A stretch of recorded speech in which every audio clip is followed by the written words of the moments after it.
Alright. Here's what we're going to work on. We are going to replace a chip. So, this is the one where we ordered the replacement chip for it. We're going to see if this works. So, first things first, let's get it apart. This is the Dell XPS 13. Alright.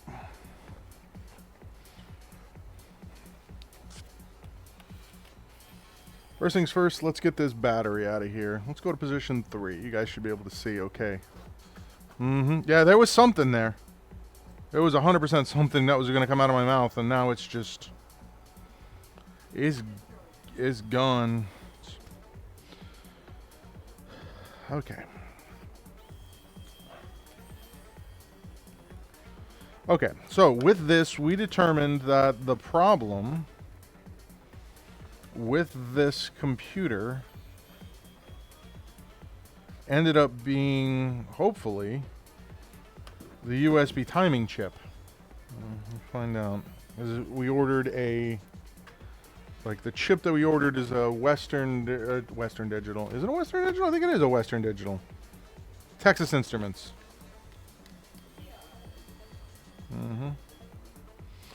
We ordered a Texas Instrument timing chip. Let's get this out of here. And we're going to see if we have the capability of doing this. Master seems to think we're not going to be able to. He was very negative on me being able to do this, so we'll see. Let's hope they don't. How about that? Yes, I do actually like the Dell XPS. I don't like many Dells, but I do like that one. It's a good computer. It's one of the best computers Dell makes. And they do, like, just about everything with it is done correctly. I don't know, Emily. I'm kind of leaning with Master on this one. There's a good chance this isn't going to work. Alright, so let's pull that off of there. That goes down there. And we'll set this off to the side. Alright, let's find this chip. So, it should be this chip. Right there. That's the one that we think is heating up. Now, before we replace that, we need to verify some stuff. Hey, thanks for checking out this video. If you like these videos, make sure you hit the like button. If you want to see more videos like this, hit the subscribe button. It really, really helps the channel. Alright, so here's what we're gonna do. We're gonna do some quick testing. Alright, so when we tested this before, when we plugged in the power, this chip got extremely hot. But before we do that, we're gonna check to see if any of the stuff around it is shorted. So none of that is shorted. What about this? Do we have a short here? No. Well, that's good. This is the power that comes in. No shorts, no shorts. Beautiful. I gotta find some finer tips for these things. So this should be, so we have that, and then here's the replacement, G105. All right, so here's what we're gonna do. We're gonna do this the right way. I'm gonna do a couple steps of like protecting. See how well this goes.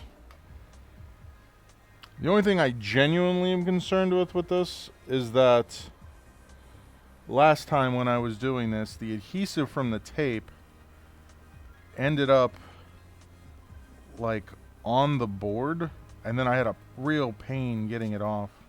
You know what, here's what we're gonna do. And for all I know, this is gonna go terribly, okay?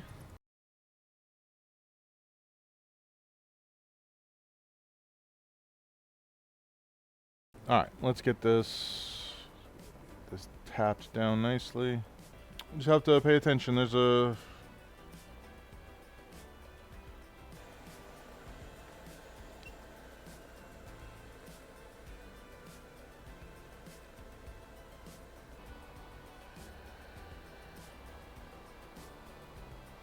It's not liking it.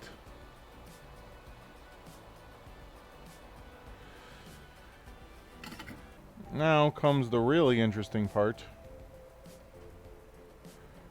which is going to be getting all of this off of here.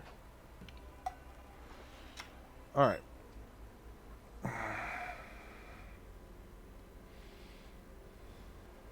Looks like I got a pad from something there.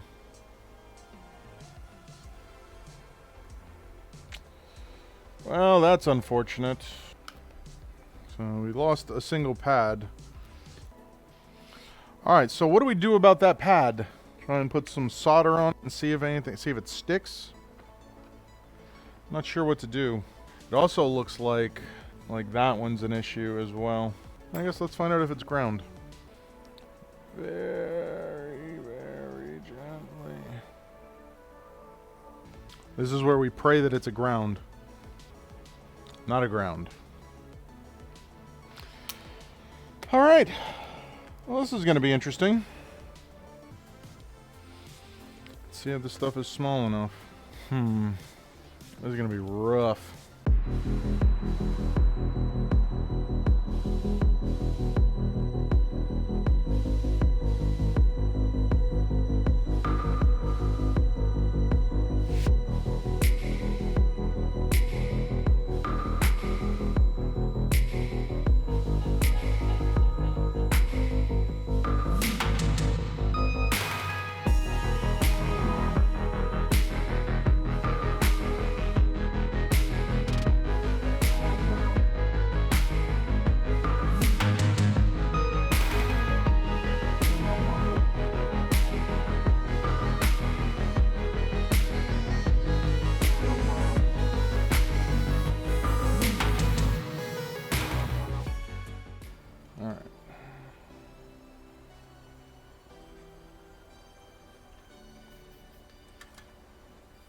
And now I just got to get some solder mask.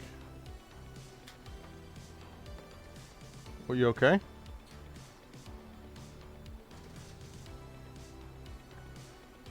That has to go to there.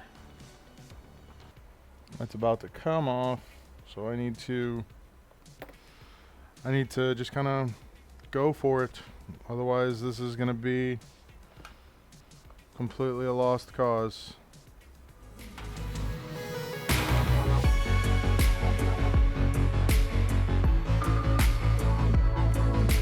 Well, let's see if it hardens.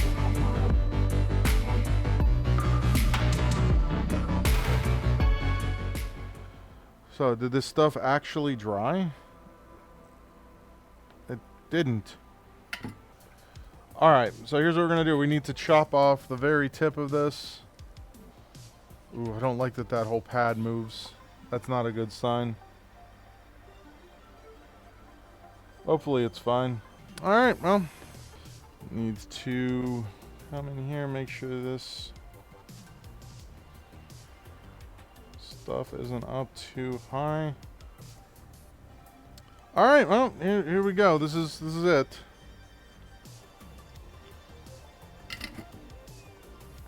Alright.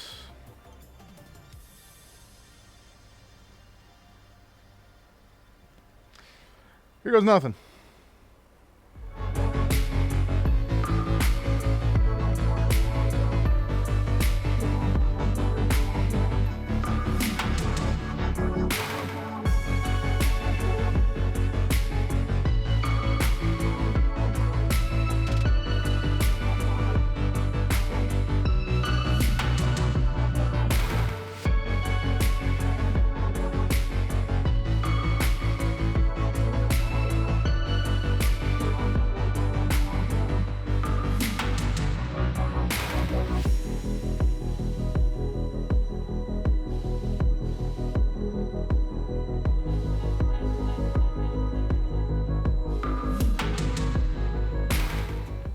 I 100% am not, like, fixing this thing. All I'm doing is making everything I'm doing worse. You're only hard because you're using the wrong stuff. Nah. Yeah, he's probably right, Emily. Seeing as it's not sitting down at all anymore. It was all promising until I had to repair that pad. And then things went really, really, really downhill. Anyways, that thing, no shot that what I did just worked, even though it looks like it did. It's lifted a little bit, but I really like the little window thing, like with the tape, because because none of the components that were around it ended up moving. This is the only thing that took a little bit of damage, and this is halfway across the board. So anyways, I'm just gonna toss this stuff back on here and put this guy back together.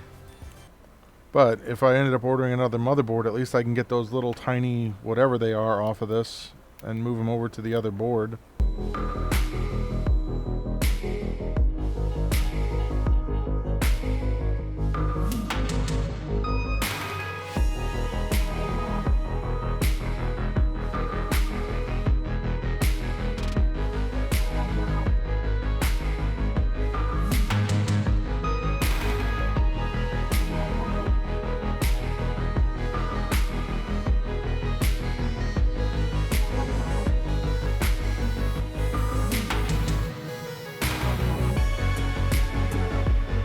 I don't think it's working, to be clear. But I'm going to plug a couple other things in real quick. So now, when I plug this in, unlike before, I get a light. I didn't get that before. But the whole keyboard lights up. Getting nothing on the screen. So the only thing that's a little bit strange about this is that, like, you plug it in, the whole keyboard freaking lights up, and then it doesn't shut off. But if you plug in the battery, it doesn't do the same thing. So yeah, it's a lost cause. Wait, what? What is that? What is that? That's new. Wasn't doing that before. What does that mean? 2 orange lights? Oh, so alright, so it's getting power now. So that means that it's detecting, like, everything is working correctly. We need to, it says unplug everything all the way. So there we go. Hold the power button for 30 seconds, which will clear the CMOS, which I could just, you know, clear the CMOS. And it says plug the battery back in, plug the power back in, press the power button, see if anything changes. If nothing changes, the CPU is damaged. So if it keeps doing the same lights, then that means the CPU has been damaged. And that was the original failure, which no matter what I did then, it would not have worked. Because right now the backlight keyboard is on again. It just went off, came back on. So then the question becomes, is this worth replacing the motherboard in? The motherboard for this is 250 bucks. Question is, what can I sell it for? If I can sell it for 500, then yes. If I can't, then no. Alright, I gotta move on from this. But I'll make a determination on this at a later point. Because everything else being equal, this would still be a decent computer to flip. As long as it's only the motherboard. So I could just order a motherboard for this and then swap it in, see if it works. But I'm gonna call this one done. Maybe I'll do some sort of like flip a coin to see if I repair this with the same board and stuff. How about this? If I can sell that Xbox, I will flip this, because that's about the only way that it would be financially like feasible. I'm not sitting on more debt. Hey, thanks for watching that video. If you liked that video, make sure you hit the like button. If you want to see more videos like this, make sure you hit the subscribe button. And I stream daily on Twitch at twitch.tv/SpecVengeance. And yeah, if you want to learn more about my services, check out BradentonPCRepair.com. Thanks for watching, and I'll catch you on the next one.